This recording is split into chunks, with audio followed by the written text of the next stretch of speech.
session was about the surge of suffering. What happened at the beginning of the second decade in the 21st century with the introduction of various kinds of smartphones and other kind of devices like iPad and the equivalent from other manufacturers had something to do in a direct way with the surge in all kinds of mental conditions and affections. So we had a look at that, and we saw the connection, we analyzed it, and now we are going deeper. As I mentioned last time, there are 4 sessions. Number 1 was the surge of suffering. Number 2 is this, the decline of play-based childhood. Number 3 will be the rise of phone-based childhood. And the last session will be about solutions. So that is the plan. We are having a meeting a month, and as I said, this is our number 2. Before I dive into this, I would like to have a disclaimer. Everything that I'm going to say tonight, and next month, and the month after that, it is about everyone who has a smartphone and uses it for social media. Every one of us is affected in various ways, in various degrees, depending on how much, for how long you are using it. I will not give you any kinds of, if you are using it for 1 hour, you are good. If you are using it for 3 hours, you are not that good. That is for you to know. But in one way or another, everything that I am saying tonight will touch on almost everyone in the room. So, the word for the day is compassion. Somehow, we are all in the same room, all in the same boat, so to speak. Back to our topic. The decline of play-based childhood. When I'm thinking at my own childhood in the 70s, a lot of this was completely unknown. We all remember the days you're done with school at 1 or at 2 p.m., you go home, and depending on the dynamic of the household, you did something, if the parents were at home. If not, you went out and you are back at the curfew, if you had a curfew. Most of us had, but some of us didn't. That was in the 70s. Starting with the 80s and the 90s, the parents changed. More and more of them were concerned with all kinds of safety issues. And every household was changed accordingly. The amount of free play went down dramatically. Everything was supervised, or almost everything was supervised. And that affected the family, the children, again, in a different way. The point is obvious. What we had in the 70s, it went here in the 80s, here in the 90s, and then the first decade even lower, and the second decade, it is still, out there, but at a very, very low level. Kids still play, but not the way we used to play. And I'm saying that with a compassionate heart. I'm not judging, I am not diminishing anyone in any way tonight. My main purpose is for us to learn and find ways of bouncing back. Yeah. That's why when I listen to some parents, my kids go for the summer vacation to be with their grandparents in the countryside, and I say, the best thing of the year. It's so, so good. You can, find the spark again to explore, to search for new things, because that is the main thing about free play. So we start with this first section. What children need to do in childhood. When you ask that question to someone in his 50s, the answer is absolutely, or I believe it should be absolutely obvious. Free play. Go outside and play. That was the daily piece of advice.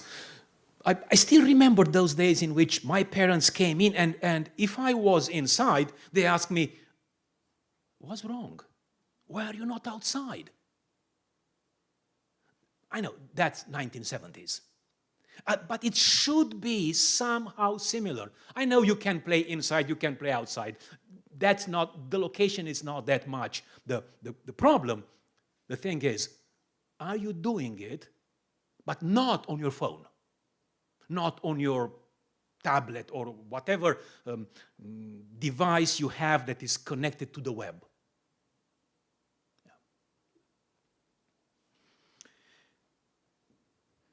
Every one of us went through our physical development. Everyone was a baby, and then everyone was a kid, and then an adolescent, and then a young adult, and now here we are. Our development was pretty slow. If you compare humans with anything else in nature, you will see what I mean. You need to be 16, 18, 20 for you to be seen as someone who can make his own decisions. When you compare that with anything else in the physical world out there, things are very different. But with humans, it's not like that. You need a lot of years. You need a lot of time to develop, to adapt, to know what is going on, and usually at 18 or at 21, your parents will tell you, now you're ready. Some parents, they don't say that even when you are 21. They want to keep you in the basement, you are 25, you are 30, and you are not yet ready to fly. Some of us still do that. And here, and this is my most, courageous statement tonight, stop doing it. Yeah. They need to fly. Yeah, yes. Okay. I touched on something, and I'm really glad for that. The point is this. Every one of us needs to learn the skills that are needed for being successful. And those skills are developed primarily in one way and one way only. And that is by free play.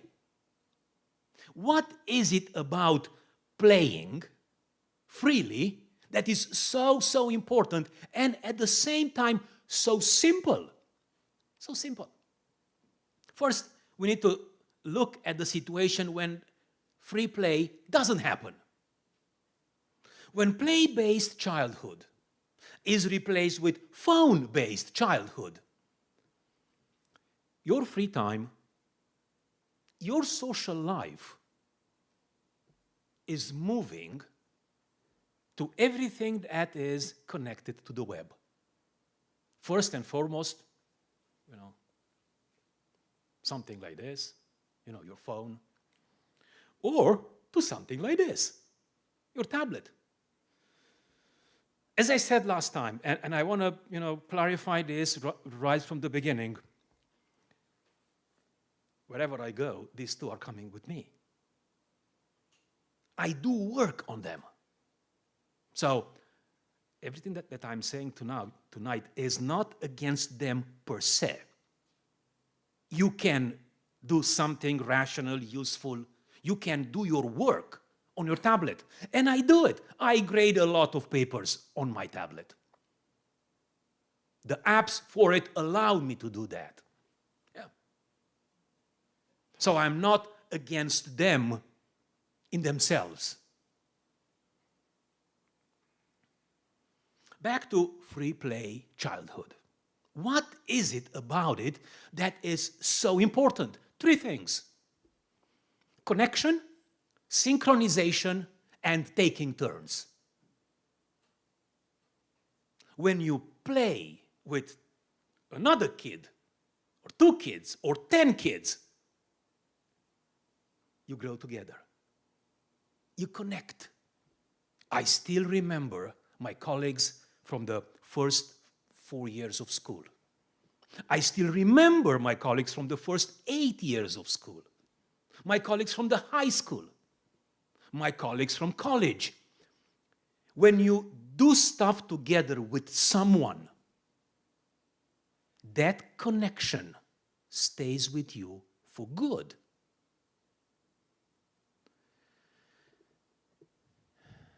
There is no development without strong, meaningful connections. With some, you will be a friend. With others, you will not be in such a good relationship, but that is equally helpful. And here is why. You need to learn, you yourself, you need to learn to solve conflicts. That's why I still remember, being in the 2nd grade, 3rd grade, 4th grade, 5th grade, and so on. How bad was it when one of us, being in conflict with someone else, went home and brought his dad to solve his problems? Usually, we tended to, to marginalize that individual. You are not one of us. You are bringing the adults in to solve our issues. We have to solve them. Learn how to deal with conflict. Learn how to deal with success by ourselves. And that is the major achievement of free play. And then taking turns. Someday you are that character. Another day you are the opposite character. And we had our famous games at all stages. When you are 6, that is what you play. When you are 10, that is what you were playing. And that goes on and on and on. Usually it becomes more competitive, more complex, based on what can you do.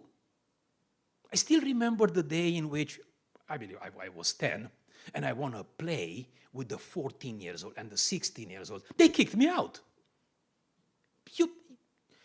You're not our age. And I said, yeah, it's true, but I would like to. No, you have to grow up. I accepted it grudgingly, but now I understand why.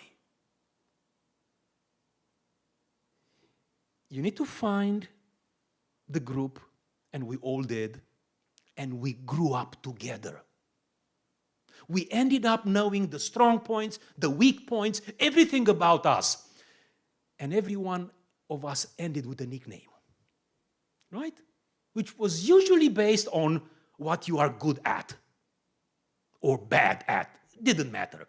But it was another way of building a connection. All of this leads to attunement. Attunement is not easy to explain, but it is about being aware of what is going on around you. You are close to your home, you are far away from it, you are at school, you are in whatever other place. You know what is happening. And most importantly, you know how to go home. You know where your friends are. You are not lost.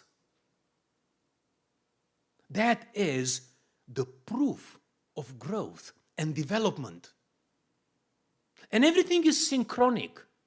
Rarely, if ever, you are alone. You have one friend or two friends who are very good, and then there are the others in the circle number 2, and then the others in the circle number 3, and so on. You knew, in our playground, we are 8, we are 10, we are 15, we are 20. Yeah. This is our team, and that is their team. You remember those days?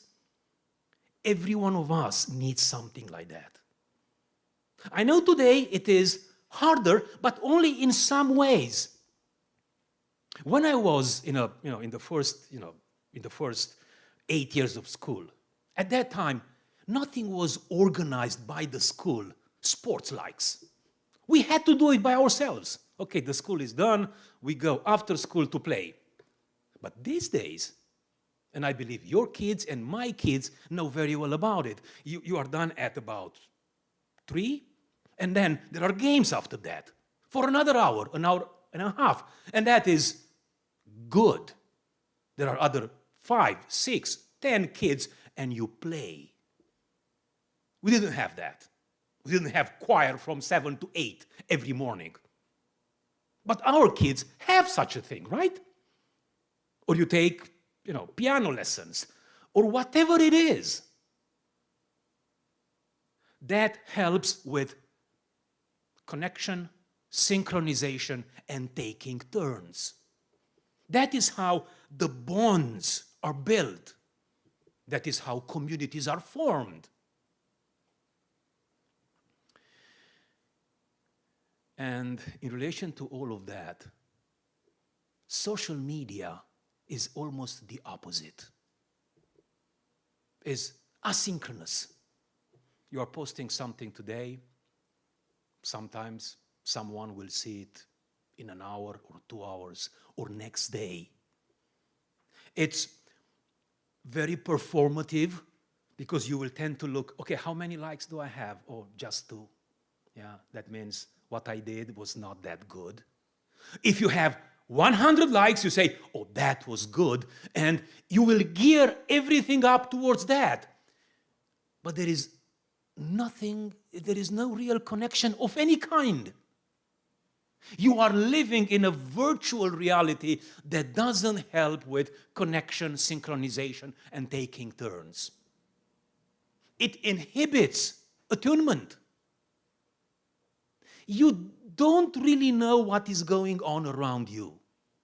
You are not aware of much.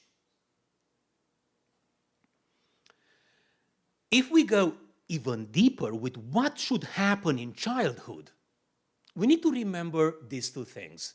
Almost everyone knows about this. But now here is some, fancy wording. There are, with every one of us, 2 innate learning programs. We are doing it in 2 ways, every one of us. We are searching for conformity, and we are searching for prestige. In a very practical way, it goes like this. You are, let's say, 12, you are 15, you are 55. It doesn't matter. Everyone is doing that. You will copy whatever seems to be the most common thing. Oh, this is how you do stuff here? I will, play along. But I will always have an eye on something else. What is the most accomplished among us? What is the most prestigious one among us? And I will have a look at him or at her, and I will copy that.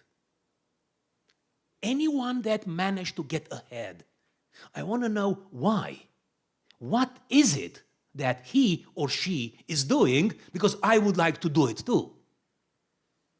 And we are having that since childhood all the way to our last breath. But social media is engineered for engagement by hijacking social learning. Why are we saying that? It locks children's eyes. It locks adolescent eyes.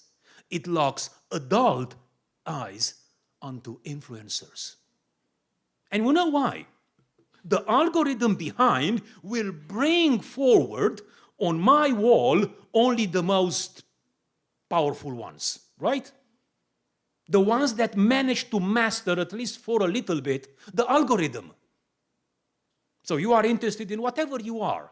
Let's say, watches or shoes. The most powerful with the most traction will come there. And you are locked there. And that becomes something really, really present at that time in your life. You didn't have the real chance of seeing what is it that is common and what is it that is the most prestigious. And we need that. But something else happens here, which is really powerful, and it can be really damaging. Cultural learning happens between age of 9 and age 15. Those are the early years of puberty. They are crucial years. The book says, Jonathan Haidt says, he makes references to all those studies made either in US or in Japan with the immigrant kids. The family moves here. If the kid is 5, by the time the kid is 12 or 15, you will listen how he or she talks, and you will say, he was born here. But if the kid is 14, when he comes to US, all the way to the last breath of that kid, the last day of his life, everyone will ask him, where are you from? Yeah. The accent stays there, it doesn't go away.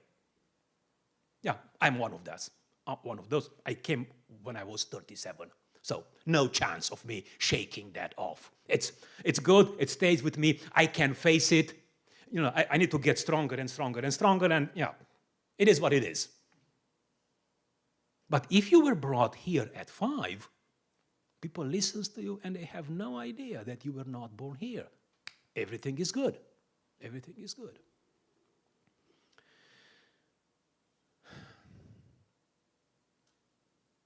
The sad thing is that between the age of 9 and the age of 15, almost every kid gets his or her own smartphone.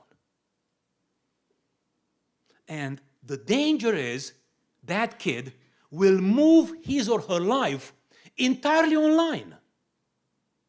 That is where the danger is. And I am saying this with empathy. Because there are days in which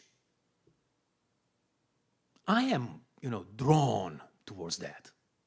The phone is in my hand and it doesn't go away. Right? Yeah.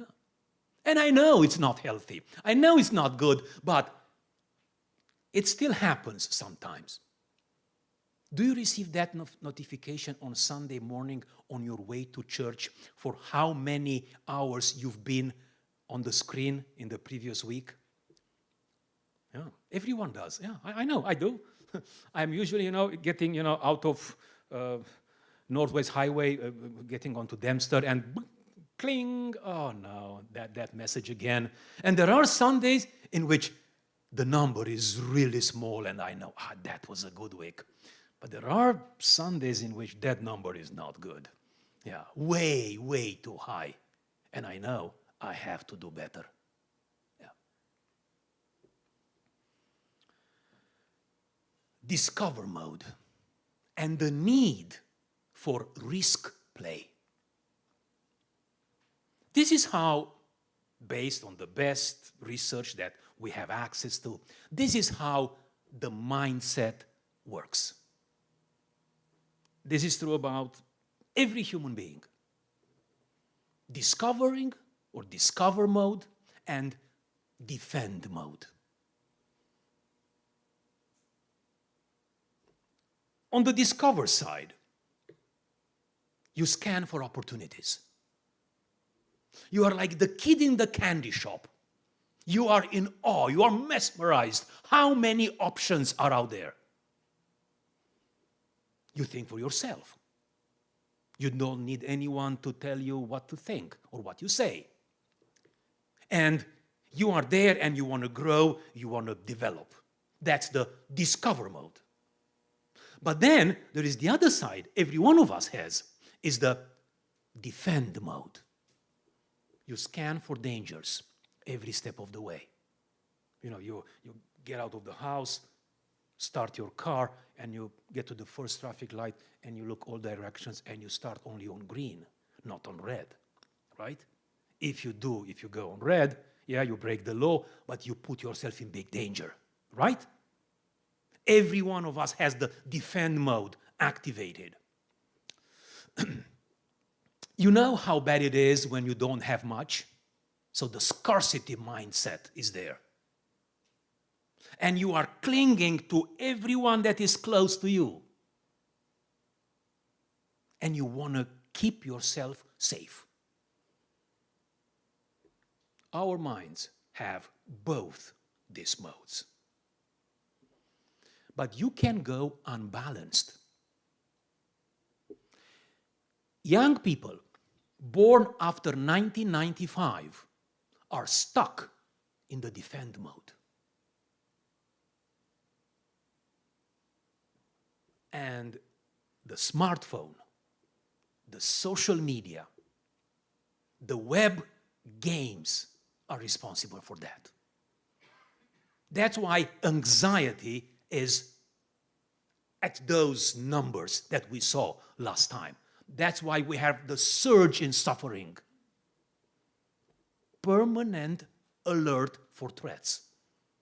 Something bad may happen. They are not hungry for new experiences. They are anxious. You are coming into a new place. I always watch every one of my students in the first 2 weeks, how they engage one with the other. Some of them do, but very few. The majority of them are by themselves. So you are a group of 25 or 35, you are coming all in one place, and the majority doesn't say hello to the one next to him. Yeah. My best way to help them breaking the ice is to take attendance every session.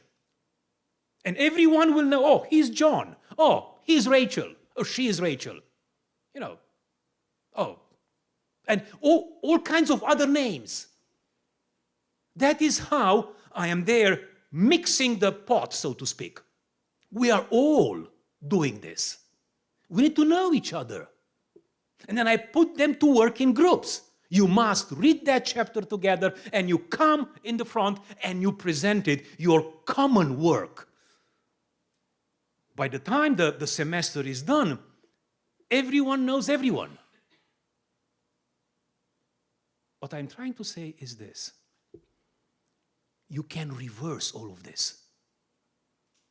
You can kick out anxiety, and you are coming into a place and there is synchronization. There are bonds that are being built, and they remember, oh, we did philosophy together, or whatever other class. And the church has the same mission. Yeah. You know everyone in it. You talk to everyone. When the service is done, you are not rushing to the door. You are staying, you are talking, and you say, okay, are we doing something tonight? Or tomorrow, or whatever. That is how it's done.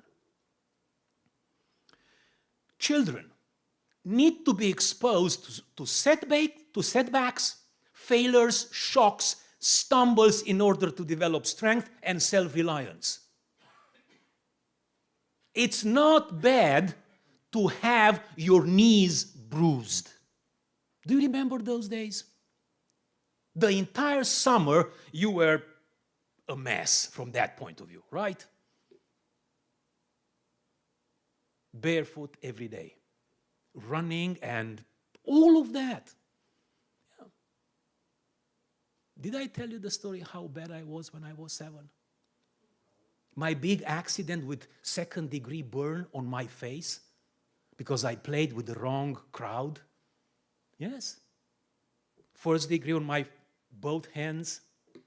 My mom attending the teacher-parent conference at school. Imagine the situation. Yeah. I learned the lesson. Stay away from the very bad ones. Know your place. Yeah. Otherwise, the little one suffers. It was a big failure, a big setback, an extremely dangerous one. Of course, this is not a plea for being bad, but it's a plea for free play. Explore. Get to know stuff. And don't be afraid of failing. May I add something else? And please don't take it the wrong way as a way of showing off. I came to Chicago in 2006 and the church split in 2007. You remember those days? Yeah? And everyone judged me for being the reason for that. And I take full responsibility. You know what happened after that? The greatest achievements in my life. You learn from your mistakes and from everything. From everything. But if you are, like the, what's the name of the most precious eggs from the Russians? The Fabergé egg, you are in a very safe place under 1,000 locks. You are extremely fragile. You need to get stronger. And that happens through free play. You need to be able to develop strength and self-reliance. Overprotection interferes with this development. It makes them fragile and fearful as adults. Do you remember when you as a kid played with the goats and with the cows? I know if you were grown up in the cities, you don't know what that is. But I know because every summer we were, thrown out there for 3 months. It was the best time of the year. Yeah. We need to find ways today to do the same. To do the same. Every generation has its own possibilities. We need a lot of free play in order to develop. Risky physical play has antiphobic effects. In very practical ways, it goes like this. You need to learn how to take risks. There is no growth without risk. There is no strength without risks. We know in the 80s, in the 90s, the parents in the West become more fearful.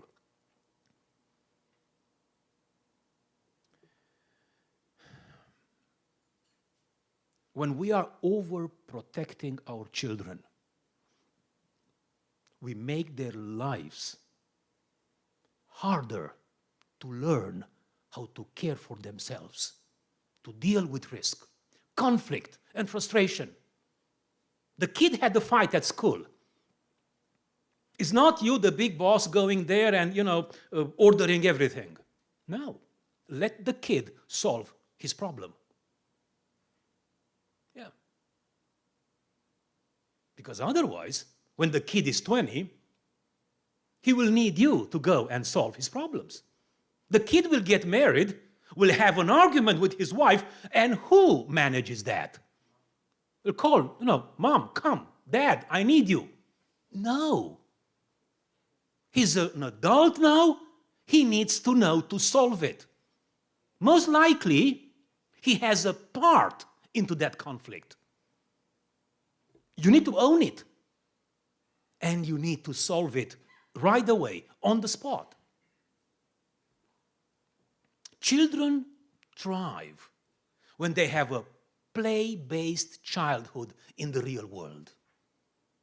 Children do not thrive when fearful parents and phone-based childhood deprive them of opportunities for growth. Now, the last thing today, it's about puberty and the blocked transition to adulthood. And I will start with the most known illustration of this. Everyone knows about Peter Pan. Do you know who Peter Pan is and what's the symbol for it? You are the eternal adolescent. You don't want to grow. You want to be treated as an adolescent. And you are 50. You are 70. And you behave like a child. And here is why. Early puberty, and here I mean from the age of 10 to the age of 15. That is a time of rapid brain rewiring. That is when you learn social skills. You know how to be around people.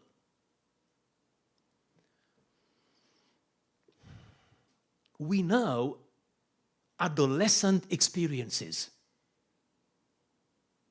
And we should not let strangers on the internet and algorithms choose them for us.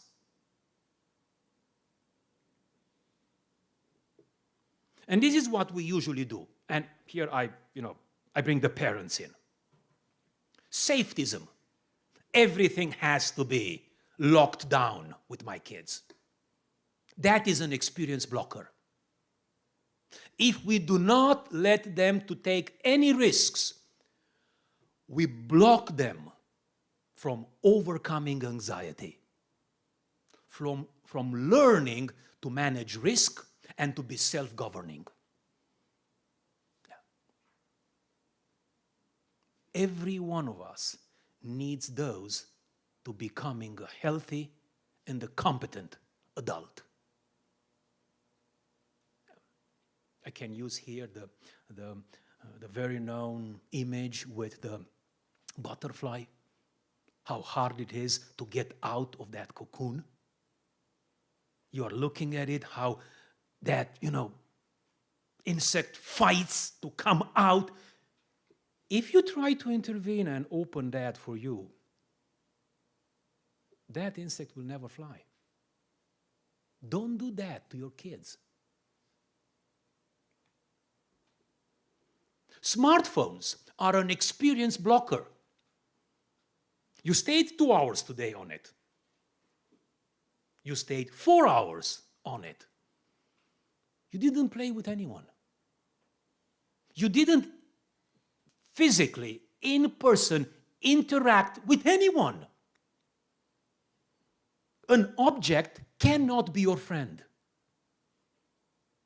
You will dispose it in 3 years anyway, right? And you will get another one if it lasts for 3 years.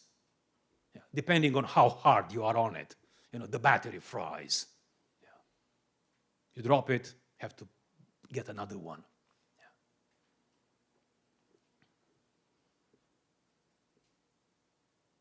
The smartphone is so powerful. It has the power to push out or reduce all other forms of non-phone-based experience.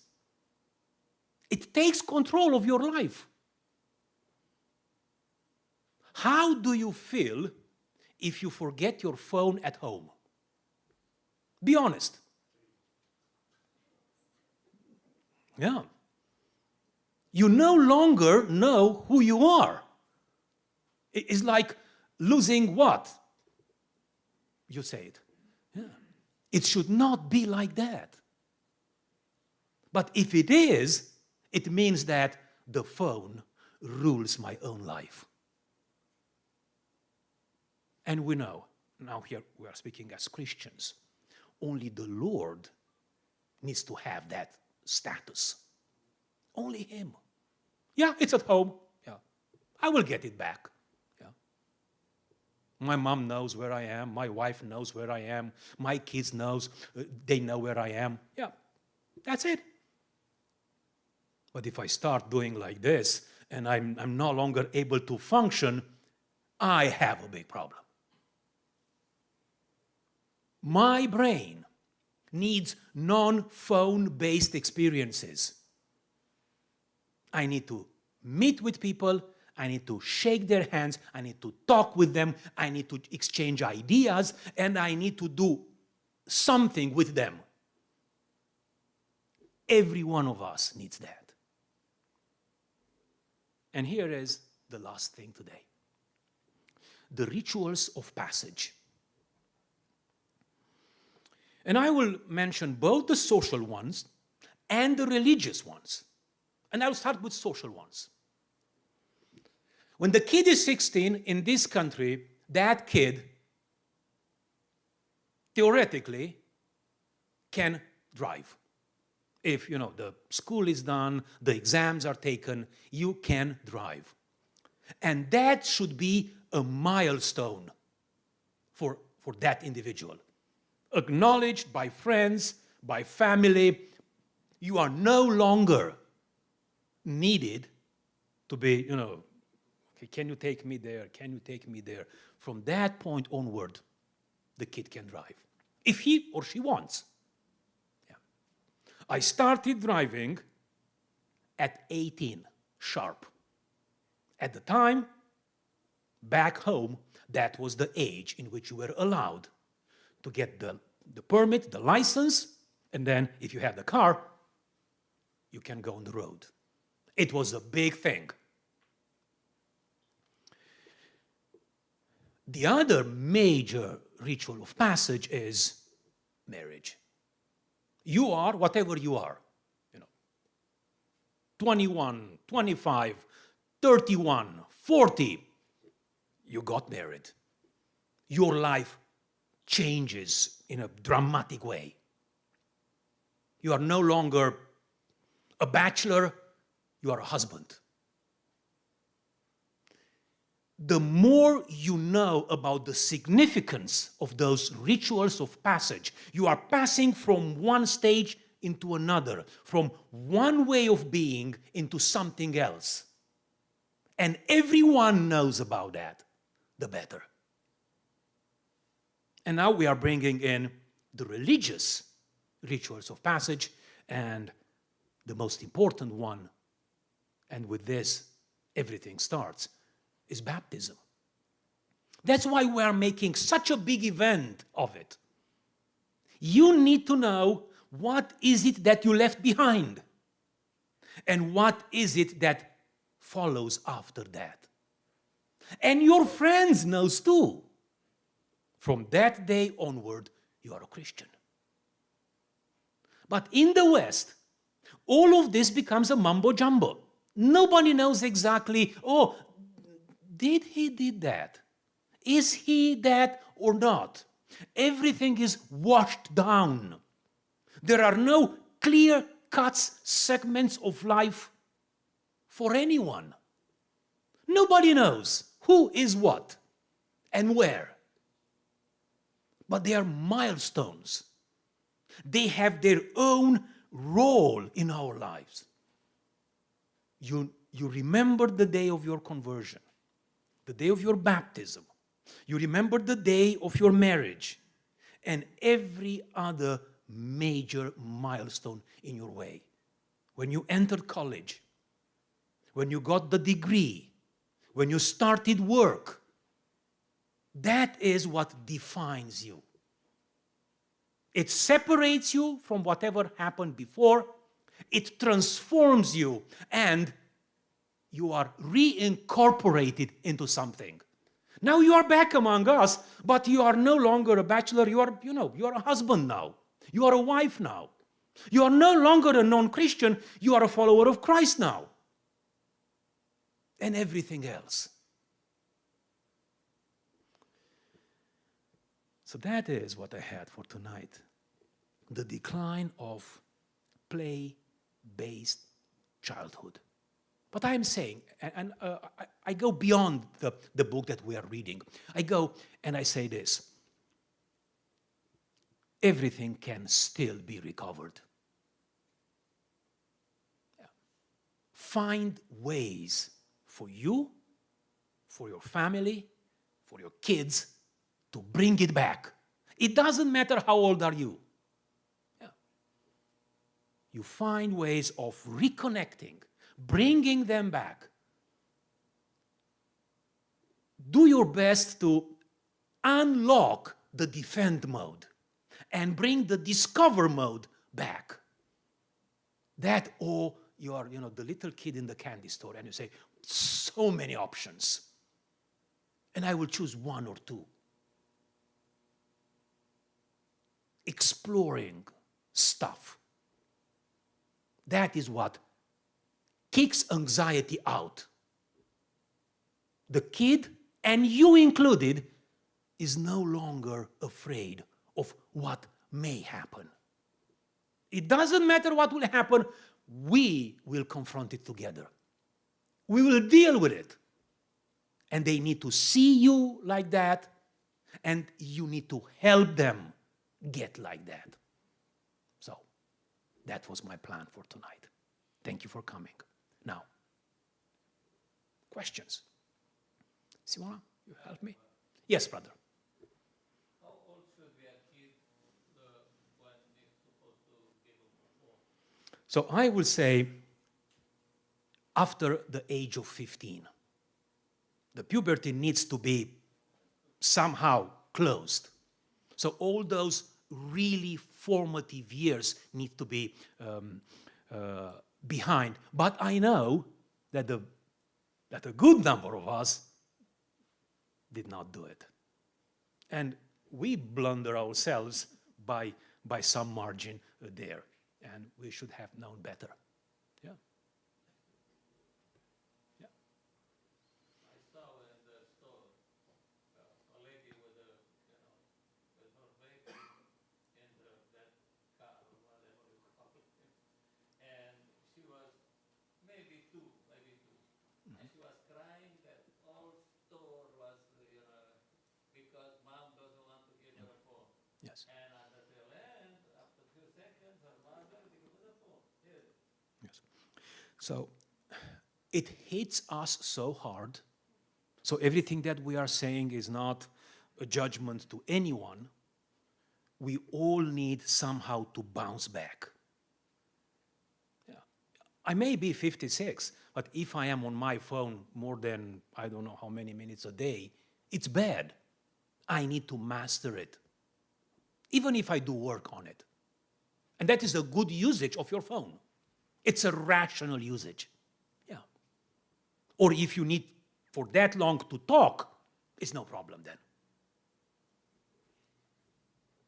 We are all in this. So at the time our girls were younger, I knew that there is something fishy with the phones, and I set some limits, but not enough. So now we know a lot more about this. So that's why it's, 15 or never or something like that. It is impossible for most parents to do this, given the pressure on themselves and on their kids. However, before 12, you have no excuse. By a flip phone, to message you, I'm at school, I'm in rehearsal, I'm at church. The worst thing on the phone is social media. So if you have to have a device, no social media. So it is very difficult. The next bad thing is games. They are addictive. The child won't have communication, won't have social relationship, won't have creativity. You are killing this in your kid. That's up to you. Other questions?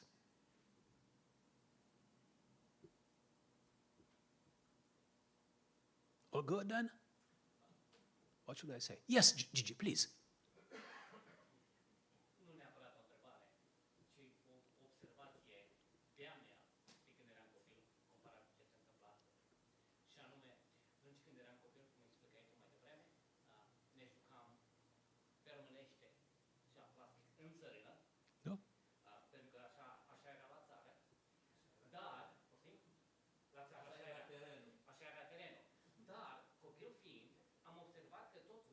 în vremea respectivă era o diferență socială, social construct. So, dacă venea cineva care era de la oraș mai bogat și așa mai departe și încerca să se joace cu noi, parcă nu se integra la început, ulterior se integra. În același timp aveam și noi aceeași problemă. Cei care erau puțin mai săraci, să se joace cu cel mai bogat, aveau un pic de diferență. Ce am observat este că ambele structuri sociale încercau să se integreze, să înveți de la unul la altul. În ziua de astăzi, telefonul face ca lucrul acesta să fie a flat line. Se egalizează, da. Se egalizează. Nu mai există niciun fel de diferență, n-ai nimic altceva de învățat decât ce ți se dă pe telefon. And that is Așa este. Alte lucruri, frați și surori? Anything else? Thanks very much for coming. I would like to wrap it up to end with a word of prayer. Please stand up and Paul, please lead us in prayer. Dear God, thank you for allowing us to be here today, God. Thank you for listening where we can learn, God, and ask you, God, to give us the wisdom and the passion to love your word more than anything, God. Help us run away from these phones that just take up our time, and God, help us have relationships with others, get to know each other, get to be there for one another, and realize that we need each other. God, help us just grow in your truth and your love, God, and help us be wise in how we use our phones in our times, God, and help us build each other up as we see the end of ages coming, God, and as you're preparing to come back to us. In your name I pray. Amen. Amen. Mulțumesc frumos pentru participare. O seară bună. Ne vedem mâine la biserică.